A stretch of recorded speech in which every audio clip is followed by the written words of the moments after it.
So what I'd like to do right now is show you what I did for my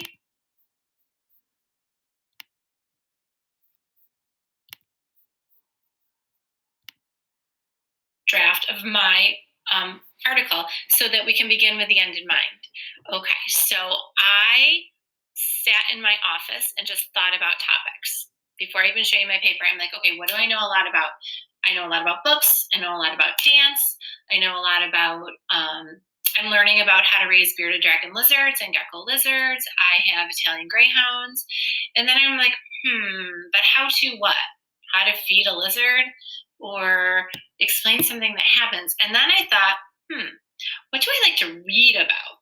What do I like to learn about? What do I like to watch on TV? Well, guess what?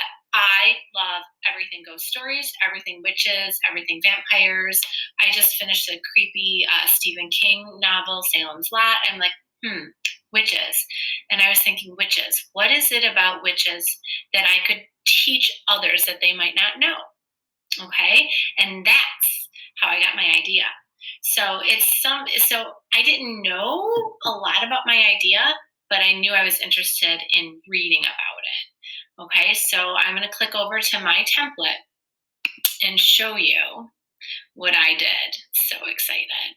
So I decided that my topic would be the Salem witch trials. And as you can see here, I've just got some bullets. What could I teach? How can I explain? Remember, how can I explain how something works or how something happens? So, how something happens, I wanted to do. So, I was like, what were the Salem witch trials? Who started the idea of people being witches? What was life like in Massachusetts when this happened in 1692? What illness or sickness could the witches have? But I decided after doing a little bit of reading to actually explain when and why the Salem witch trials occurred.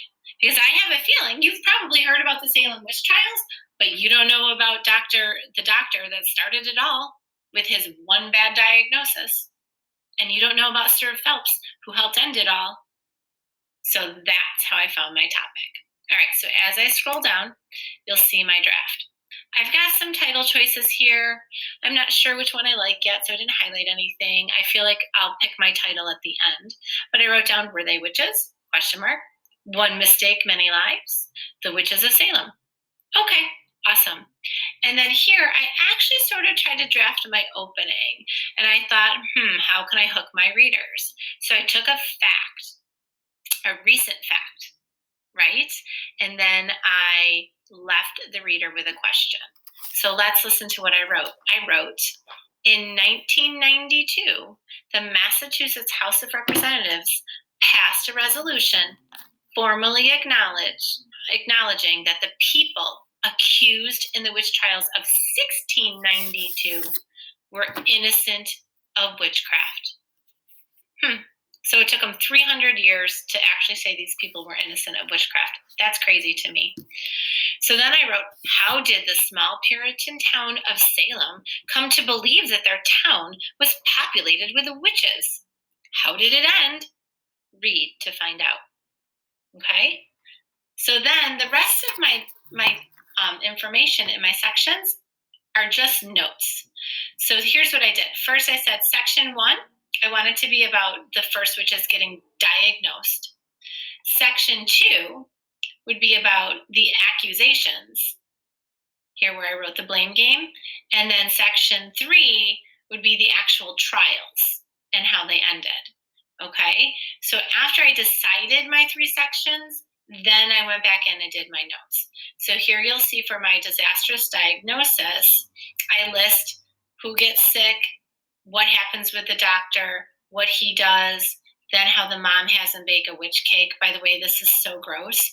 They baked a witch cake with girl's urine and rye. Ew, and the girls ate it. Okay, so I'm trying to just capture all of my details here.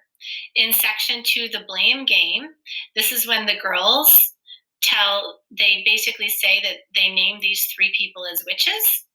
Okay, so then I explain what happens in the town.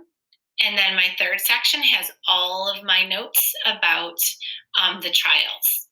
Okay, how many people were in jail, the panic, how the witch trials begin, and then I also talk about how the witch trials end because Sir William Phipps, who's the new governor of Massachusetts, comes to town and sort of saves the day. So then at the end, I wrote my closing. Theories about what really happened is what I decided it would be. I don't need this anymore. That was my idea. So I'm just going to delete that. So here's my closing. And then my text features, I think I want to have little bubbles for these three. I kind of feel like they're my main characters. Tituba is the one slave in town who works for Betty and Abigail's mom. They're two of the girls that were witches. So I want like little arrows in their faces and some extra information on these characters. And it might actually be Betty and Abigail's family. I'm not totally sure yet, but I definitely feel like the reader will want to know more about these people. So, friends, that's what my draft of my information would look like.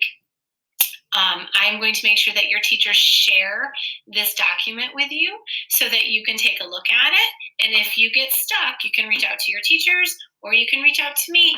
I'm home raising lizards. Bye, guys. I miss you, and I can't wait to see you.